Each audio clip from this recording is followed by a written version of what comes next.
próximo convidado, Guilherme Zapponi, que é analista político. Boa tarde, obrigada pela sua participação aqui com a gente. Bom, pessoal, boa tarde. É um prazer estar aqui com vocês mais uma vez, viu? Boa tarde. Bom, eu queria começar falando de um evento, um dos grandes eventos. Tiveram vários eventos hoje na agenda do presidente Jair Bolsonaro, mas o que acabou de sair aí nas notícias é que o presidente realmente conversou, então, por telefone com o presidente ucraniano, Volodymyr Zelensky. Ele falou o seguinte, inclusive a gente tem um tweet aí para mostrar, quem fez esse tweet foi por parte de Volodymyr Zelensky, dizendo que teve uma conversa aí com o presidente do Brasil, Jair Bolsonaro, informado sobre a situação na frente. Ele discutiu sobre a importância de retomar as exportações de grãos para evitar uma crise alimentar global provocada pela Rússia. Apelo a todos os parceiros para que se juntem às sanções contra o agressor. O líder ucraniano também, ele reforçou ali que conversou realmente com o presidente e o presidente Jair Bolsonaro havia dito mais cedo que seria segredo de justiça, segredo de Estado, aliás, esta conversa, e o presidente ucraniano acabou então divulgando qual foi o teor aí dessa conversa entre o presidente brasileiro e o presidente ucraniano. Queria só a análise. Nessa altura do campeonato, o presidente faz, então, essa ligação que foi requisitada, que foi quem pediu, foi o presidente da Ucrânia, pedindo para que o Brasil se junte às sanções contra a Rússia, justamente o Brasil que tem um relacionamento aí comercial frequente com Vladimir Putin, com a Rússia, não deixando faltar fertilizantes, negociando, inclusive, diesel ali mais barato com a Rússia. E agora essa ligação, o que representa? Isso pode mudar algo para o Brasil? O presidente pode mudar de ideia e ir mais para o lado da Ucrânia? Qual que é a sua opinião? O presidente Bolsonaro, ele está muito focado e determinado, tanto ele quanto todo o entorno dele político, né, em volta das eleições. E aí, você mesmo disse, a gente vem acompanhando aí o governo brasileiro sendo patrocinador de negociações com a Rússia para compra de diesel, que eu acho que assim é o grande simbolismo da questão, que aí já puxo para responder a sua pergunta. O foco é a eleição. Se negociar com a Rússia for vantajoso para o desempenho eleitoral do presidente, independente do que venha de pressão externa, Bolsonaro assim o fará. É óbvio que essa ligação do presidente da Ucrânia, ainda mais falando, né, de bens, commodities agrícolas, né, exportação de grãos e etc., ela traz um recado muito claro, né, como quem diz, eu sei que está tendo eleição aí, eu sei que você está disposto, né, mas a gente tem uma guerra acontecendo que mudou tudo do ponto de vista de geopolítica global e o Brasil vai ter que dizer de que lado que ele está. Naturalmente, a gente, apesar de ter divergência nos governos, né, pontuais neste momento, né, Jair Bolsonaro aqui no Brasil e Biden lá nos Estados Unidos, não são exatamente os mesmos campos. As relações diplomáticas entre Brasil e Estados Unidos, elas são históricas, né? A gente está, querendo ou não, e perdão do uso do termo, no quintal da maior potência ocidental, né? E a maior potência ocidental tem lado nessa disputa entre Rússia e Ucrânia, né? E aparentemente não é o lado para o qual o presidente tem sinalizado a manutenção de relações comerciais, né? O que a gente vê é que se o calcanhar de Aquiles do governo é a inflação e é o preço dos combustíveis, e a Rússia apresenta uma saída para blindar, né, para solucionar esse calcanhar de Aquiles, o governo Bolsonaro não tem nenhum constrangimento em desafiar a comunidade internacional para garantir o sucesso dele nas urnas ano que vem. Guilherme, prazer falar contigo, meu caro. Esse desafio, né, de não aderir às sanções de uma maneira mais concreta, mais prática e manter aí uma porta de comércio aberta com a Rússia, você não acha que também seria muito difícil ter um tipo de sanção contra o Brasil, mesmo se aproximando da Rússia, por conta que a gente tem o agronegócio, somos os celeiros do mundo, isso não acaba a gente tendo um certo poder de barganha também com esse bloco ocidental? Com certeza, eu acho que assim, apesar dos posicionamentos deste governo não serem um tanto ortodoxos em relação ao que o Brasil vinha fazendo, né, em relação ao que é costumeiro da política externa brasileira, né, e do corpo diplomático, a gente está longe de chegar num ponto onde o Brasil seja alvo de sanções, na minha modesta opinião, né? Até porque as forças que atuam no cenário internacional têm outros instrumentos mais brandos, menos, né, vamos colocar assim, midiáticos, para fazer o Brasil convencer o Brasil aí a se juntar às principais potências ocidentais nessa disputa.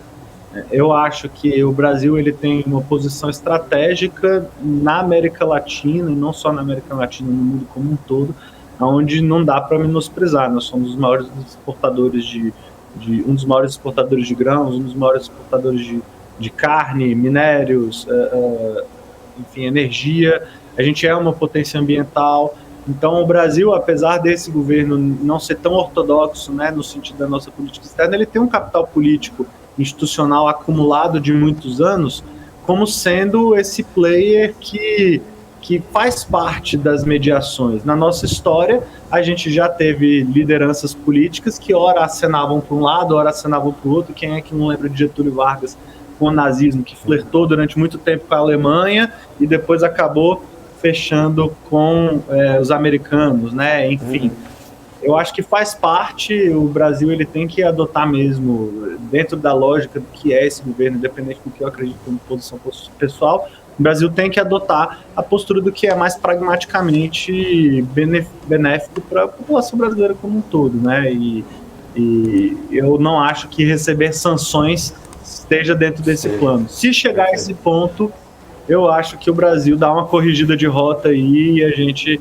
vai evitar enfrentar aí as maiores potências ocidentais.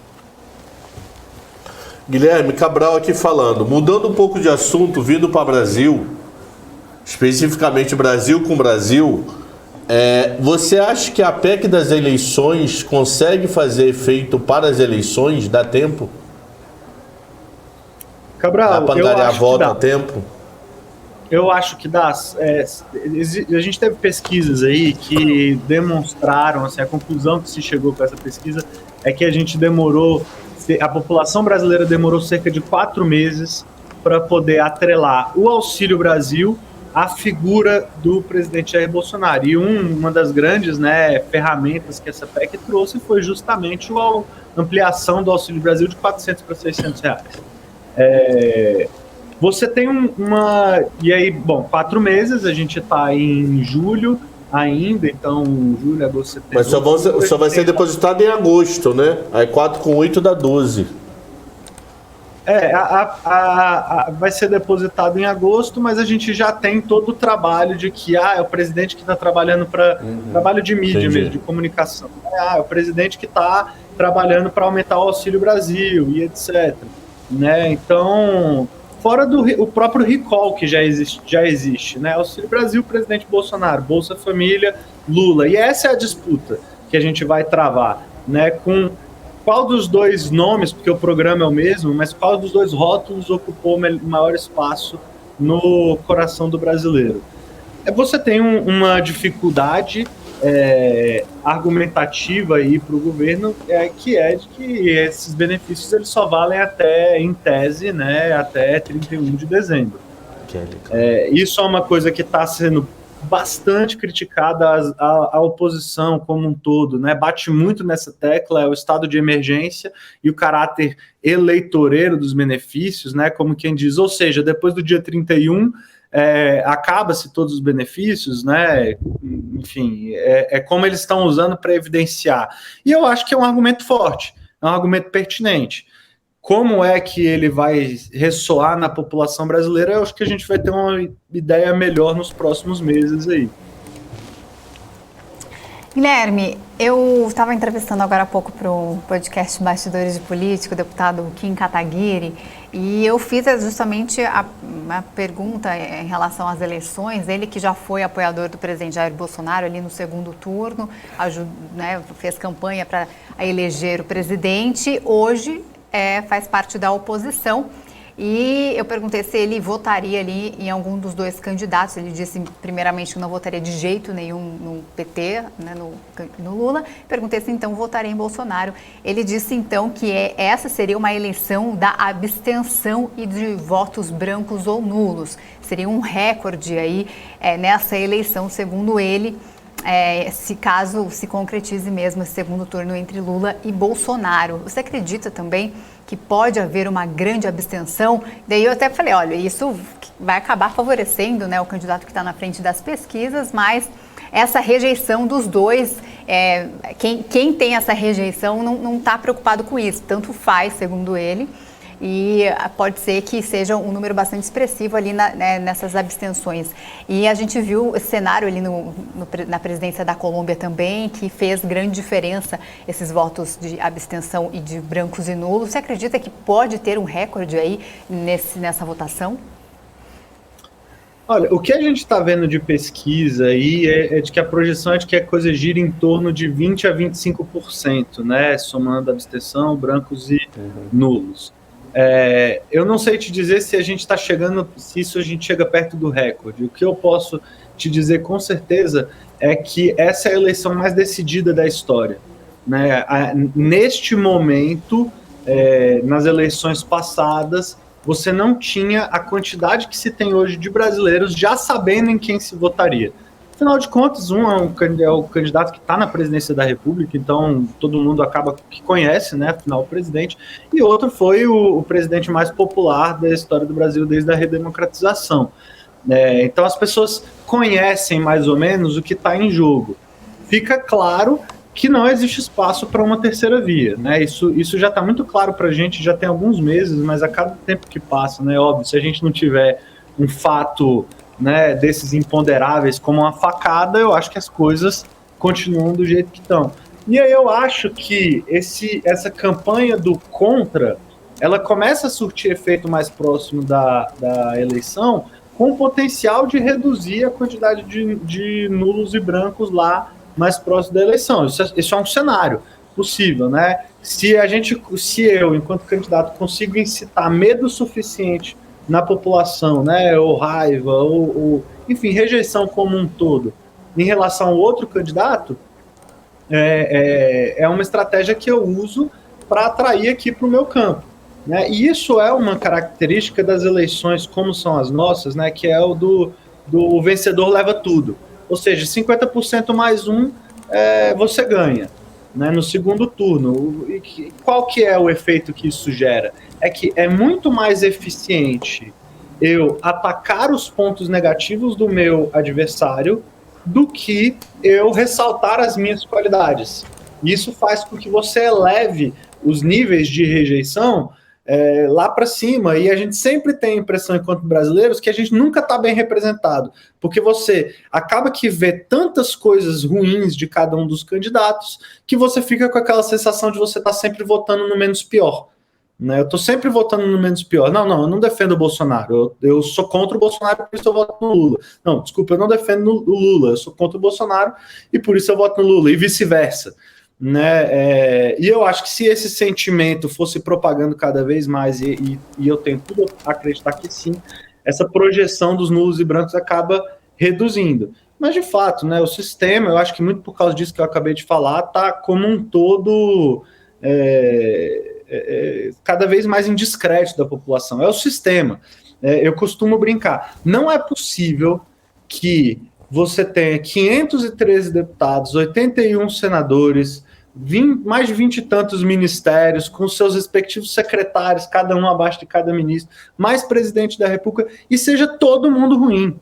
Não é possível, assim, é matematicamente impossível. Mas o sistema como um todo leva a situações onde a população brasileira está sempre com essa sensação de que a coisa não, de que a Câmara não presta, o Senado não presta, a presidência da República, o cara que está lá é isso ou aquilo, né? E aí faz com que essa vontade de não se posicionar cresça cada vez mais, né? Agora vamos ver o que acontece. A campanha ela ainda está no nível da articulação, né? Apesar dos candidatos já estarem aí falando em público e dando entrevista, ela ainda está no nível da articulação. Vamos ver quando a coisa, dia 16 de agosto, quando a coisa começar, né? E você tem aí mais propaganda na televisão, rede social mais contundente, etc. Vamos ver como é que a coisa caminha. Aí vai para uma pergunta, meu camarada. Vai ser aquela famosa eleição mega polarizada, que provavelmente com quem você fala hoje, você não vai estar falando no Natal, no Ano Novo. Provavelmente, se você pegar assim... Né? Todos que a festa de Natal vai ser maneira. Chega na festa de Natal, imagina que Lula foi eleito. Se fosse Bolsonaro, imagina Bolsonaro eleito. Se fosse Lula, o pau vai comer na mesa, mano. Mas a pergunta que eu faço é o seguinte: nós temos pontos fortes e fracos dos dois. Exemplo, ponto forte do Lula. Sem dúvida, Lula 1, economia funcionou. Não tem como discutir isso. Ponto fraco e péssimo do Lula. O cara foi preso por roubo, mano. Não precisa nem discutir nada em relação a isso. Bolsonaro, ponto forte. Provavelmente vão bater muito na vacina. Pelo fato dele ter sido contra. Ok, comprou, era dúvida. Vai bater na vacina. Ponto forte do Bolsonaro. Conseguiu recuperar a economia, mas a custo de quê? A minha dúvida é: será que essa polarização vai levar esses assuntos a tão extremo, que o que a Isa falou vai se confirmar? Vai ter muito branco, nulos e etc. pelo ódio dos políticos. Cara, eu odeio A e B. A e B pra mim é tão ruim, que não vale a pena eu sair da minha casa e ir lá votar. Será que isso não pode acontecer em 18 mesmo? Poder, eu diria que pode, assim, apesar de que todo mundo sabe, quem acompanha política tá nítido aí para todo mundo, né, a desconfiança, a desesperança, né, a frustração do brasileiro com as instituições e os meios institucionais é latente, isso é óbvio. Se essa desesperança vai se refletir em uma alta na abstenção, eu não sei. O brasileiro costuma votar, e não só porque o voto é obrigatório, né? Porque na prática ele não é. Se você não quiser votar, você não vota. Você justifica, dá um jeito de viajar e etc, né? Você dá um jeito. Mas o brasileiro costuma votar. O brasileiro costuma votar porque existem alguns fenômenos, e aí quem já fez política no interior do país, por exemplo, isso é muito mais latente, né? É o tal do não quero jogar meu voto fora, que é uma expressão muito curiosa do brasileiro como um todo. Ou seja, eu não vou deixar de votar ou votar em quem vai perder. Eu quero votar em quem vai ganhar. Não vou jogar meu voto fora, né? Não vou desperdiçar meu voto. Isso é muito, muito natural da cultura brasileira. Então, eu, assim, sinceramente, eu acho que dentro do que há de cultural no brasileiro, infelizmente, e é muito doloroso dizer isso, essa frustração e essa desesperança tenderiam a se manifestar mais como apoios a rupturas institucionais, né, no sistema vigente, do que necessariamente numa abstenção ou nulo e branco, né? Essa coisa de democracia é muito novo no Brasil, e se você parar para olhar na nossa história recente, não foi a regra. A gente vive num momento excepcional da história política brasileira, né? Que é um período aí de mais de 40 anos de democracia, né? Estabilidade. Em termos históricos, isso não é nada. Então, eu acho que a gente poderia caminhar, gostaria de estar errado, mas a gente poderia caminhar mais para um... E perceba, não estou dizendo que iria se confirmar uma ruptura, mas sim que o brasileiro está disposto a apoiar uma ruptura institucional, pelo menos parcela significativa, não sei nem se dizer a maioria, mas significativa o suficiente para empurrar o país nessa direção. Se isso se transforma em uma ruptura efetivamente, a gente vai ter que depender aí das nossas instituições. Mas que isso se traduz em votos nulos e brancos, eu tenho minhas dúvidas, né? Eu tenho minhas dúvidas, sinceramente. Eu acho que a gente pode... Eu prefiro a cautela de aguardar o resultado e a gente discutir em cima do que aconteceu do que arriscar chutar que o brasileiro vai contrariar o que é tradicional, cultural nosso, que é de efetivamente ir lá participar, votar e etc, né? Escolher um lado. Guilherme, houve aumento de benefícios, né, como o Auxílio Brasil, independentemente de quem quer que ganhe, você acha que há espaço do próximo presidente retirar, né, este auxílio, que em tese é provisório ou não? Isso vai ser uma despesa aí que veio para ficar mesmo. Só um detalhe, Lula afirmou na quinta ou na sexta que vai manter os 600. E eu estranharia se ele dissesse o contrário, né? Ele foi o grande, não foi objetivamente, mas foi visto aí na história como um grande fundador de programas de transferência de renda como esse. Eu acho que politicamente fica muito ruim você retirar um benefício como esse a partir do ano que vem. Agora, o estado de emergência que foi utilizado para burlar a legislação eleitoral, né? Bom, você não pode falar em burlar se é uma PEC, a legislação eleitoral é infraconstitucional, então a PEC, enfim, está superior à Constituição, mas vamos contornar, né? Se o estado de emergência foi usado para contornar a legislação eleitoral, para contornar o teto de gastos, só vai até 31 de dezembro, significa que eu só tenho 2 caminhos ano que vem para manter o Auxílio Brasil em R$600. Ou eu reduzo gastos, né, coloco isso já na lei de diretrizes orçamentárias do ano que vem, e aí eu tenho espaço fiscal para fazer a PEC, ou para fazer o aumento do Auxílio Brasil perdurar no tempo, ou então eu tenho que ampliar o estado de emergência via proposta de emenda à Constituição.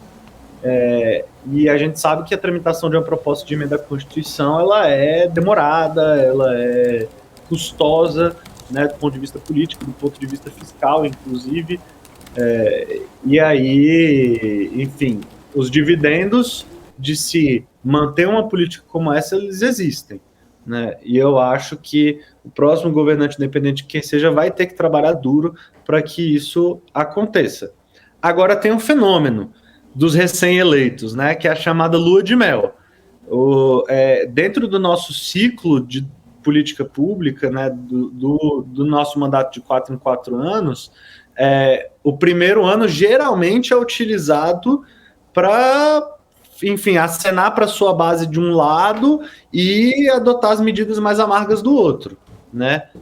Porque você está naquele furor de eleição e aquela coisa, o candidato eleito está com a popularidade lá em cima, afinal ganhou a eleição, e aí eles aproveitam essa alta de popularidade natural do nosso ciclo de políticas públicas para poder fazer o pacote de maldades, né, que a gente chama.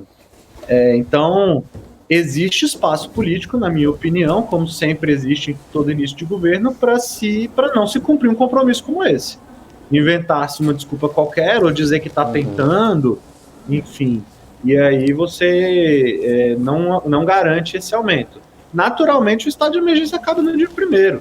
E se ninguém fizer nada depois do início da eleição, porque você tem esse período logo após a eleição e antes da posse, que é um período para que se façam esses ajustes também.